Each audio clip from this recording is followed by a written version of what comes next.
Welcome to Creepy, the best horror storyteller on YouTube. Sarah loved the solitude of living in a remote cabin in the woods. She had always been a bit of a loner, and she enjoyed the peace and quiet of the natural world. She was also a bit of a thrill seeker, and she loved the challenge of living off the grid. One night, Sarah was sitting in her cabin, reading a book by the fire. It was a rainy night, and the wind was howling outside. Sarah was feeling cozy and content. She loved the sound of the rain on the roof and the crackle of the fire in the hearth. Suddenly, Sarah heard a noise outside her cabin. She paused her book and listened intently. The noise came again. It sounded like someone was walking around in the woods. Sarah's heart started to race. She got up from her chair and went to the window. She peered out into the darkness, but she couldn't see anything. Sarah tried to calm herself down. She told herself that it was probably just a deer or a raccoon. But she couldn't shake the feeling that something was wrong. She went back to her chair and picked up her book, but she couldn't concentrate. She kept hearing the noise outside. Finally, Sarah decided that she had had enough.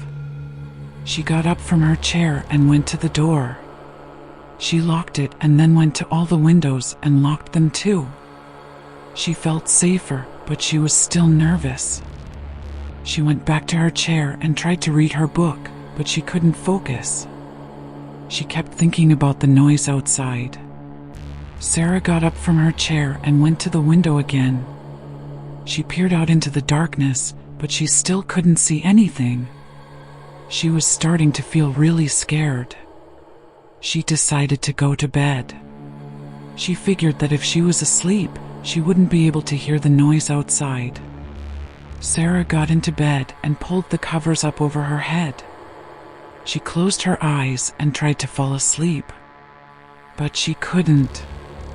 She kept thinking about the noise outside. She was terrified that someone was out there watching her. Sarah finally fell asleep sometime in the early hours of the morning. But her sleep was restless. She kept dreaming that she was being chased by someone. She woke up several times, sweating and scared. When Sarah woke up in the morning, she felt relieved to see that the sun was shining and the rain had stopped. She went to the window and looked outside. The woods were still and quiet. Sarah took a deep breath and tried to calm herself down.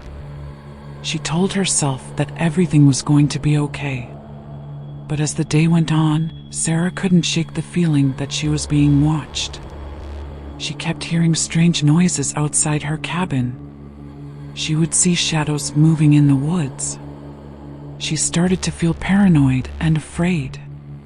That night, Sarah was sitting in her cabin, reading a book by the fire. She was feeling uneasy, but she was trying to ignore it.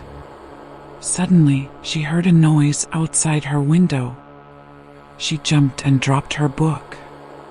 Sarah went to the window and peered out into the darkness. She saw a figure standing in the woods. The figure was tall and thin, and it was wearing a dark cloak. Sarah couldn't see the figure's face, but she could feel its eyes on her. Sarah was frozen with fear. She couldn't move or speak. She just watched as the figure slowly walked towards her cabin. Sarah's heart was pounding in her chest. She was terrified. The figure stopped at the edge of the clearing and stared up at Sarah's window. Sarah could feel its eyes burning into her soul. She wanted to scream, but she couldn't make a sound. The figure stayed there for a long time, just staring at Sarah. Finally, the figure turned and walked back into the woods. Sarah watched it go, her heart still pounding in her chest. She didn't know what to do. She was too scared to leave her cabin, but she also didn't want to stay there alone. Sarah decided to go to bed. She figured that if she was asleep, she wouldn't be able to think about the figure. But she couldn't sleep. She kept seeing the figure's face in her mind. She was terrified that it would come back. Sarah finally fell asleep sometime in the early hours of the morning, but her sleep was restless. She kept dreaming that she was being chased by the figure. She woke up several times, sweating and scared. When Sarah woke up in the morning, she felt exhausted. She had barely slept at all. She went to the window and looked outside. The woods were still and quiet, but Sarah couldn't shake the feeling that she was being watched. Sarah spent the day on edge, constantly listening for any sign of the figure. She kept all the doors and windows locked, and she barely left her cabin. But even inside, she didn't feel safe. She kept hearing strange noises, like footsteps and whispers. She would see shadows moving in the corners of her eyes. That night, Sarah was sitting in her cabin, reading a book by the fire. She was trying to ignore the strange noises and shadows, but it was no use. She was too scared. Suddenly, Sarah heard a loud crash from the kitchen. She dropped her book and jumped to her feet. She grabbed a knife from the kitchen counter and crept towards the door. Sarah slowly opened the door and peered inside. The kitchen was dark and empty. Sarah took a step inside, her heart pounding in her chest. She could hear the sound of her own breathing. Sarah felt a cold draft on her neck. She turned around and saw the figure standing in the doorway. It was wearing the same dark cloak that it had worn the night before. Sarah couldn't see its face, but she could feel its eyes on her. Sarah raised the knife and backed away. "Stay away from me," she shouted. The figure didn't move. It just stood there, staring at Sarah. Sarah turned and ran. She ran through the living room and out the back door. She ran into the woods, her heart pounding in her chest. She could hear the figure chasing after her. Sarah ran as fast as she could. She didn't know where she was going, but she knew she had to get away from the figure. She could hear its footsteps getting closer. Sarah tripped and fell. She hit her head on a rock and blacked out. When Sarah woke up, she was lying in the woods. She was groggy and confused. She tried to sit up, but she felt a sharp pain in her head. She reached up and touched her head. It was wet and sticky. She realized that she was bleeding. Sarah looked around and saw the figure standing over her. It was holding a knife. Sarah screamed and tried to crawl away. The figure lunged at Sarah with the knife. Sarah closed her eyes and braced for impact. But the impact never came. Sarah opened her eyes and saw that the figure was lying on the ground, the knife in its hand. Sarah looked up and saw a man standing over the figure. The man had a gun in his hand. "Are you okay?" the man asked. Sarah nodded, but she was too scared to speak.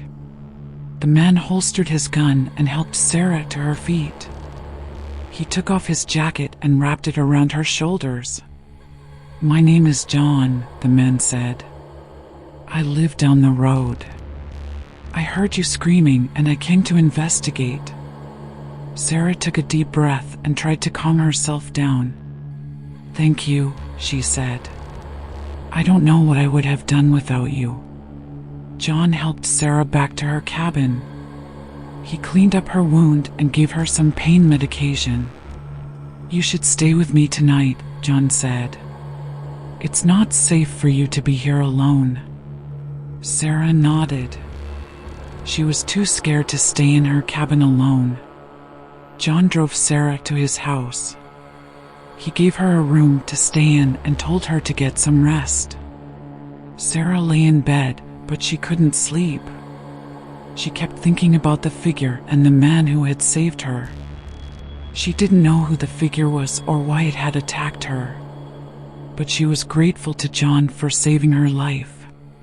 The next morning, Sarah woke up early.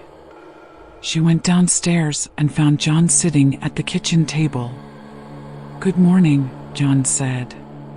"Did you sleep well?" Sarah shook her head. "I had nightmares." "I don't blame you," John said. "That was a pretty traumatic experience." John made Sarah breakfast. After they ate, they went outside to talk. "So, what happened last night?" Sarah asked.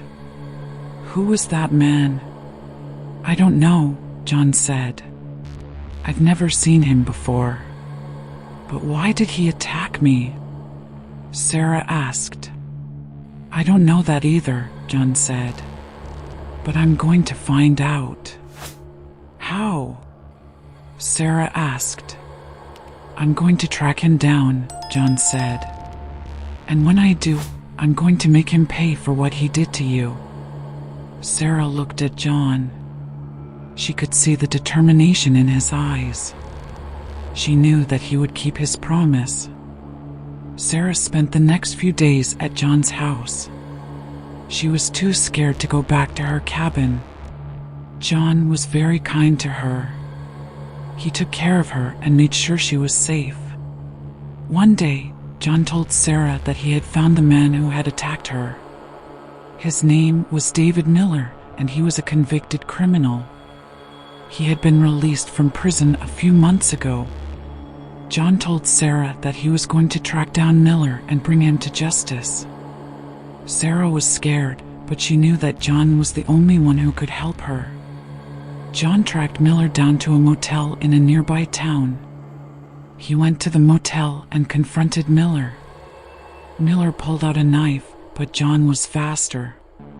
He drew his gun and shot Miller in the leg. Miller fell to the ground, screaming in pain. John handcuffed him and called the police. Miller was arrested and charged with attempted murder. Sarah was relieved that Miller was behind bars, but she was still scared. She knew that he would be released from prison one day, and she was afraid that he would come after her again. John told Sarah that he would protect her. He said that he would never let anything happen to her again. Sarah knew that John was a good man, and she trusted him. She decided to move in with him. She felt safe and loved in his arms. One night, Sarah and John were sitting on the porch, watching the sunset.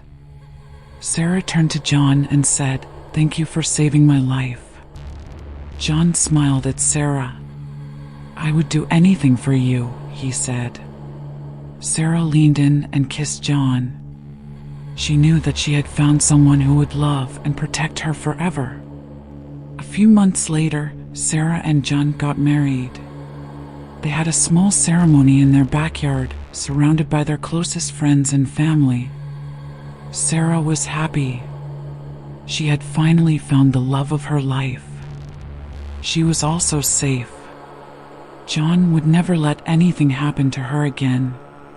But Sarah knew that she would never forget the night that she was attacked. It was a night that would haunt her for the rest of her life. But she also knew that she was stronger than she thought she was. She had survived the attack, and she would continue to live her life to the fullest. Thank you for watching. Please like, share, and subscribe for more similar horror stories.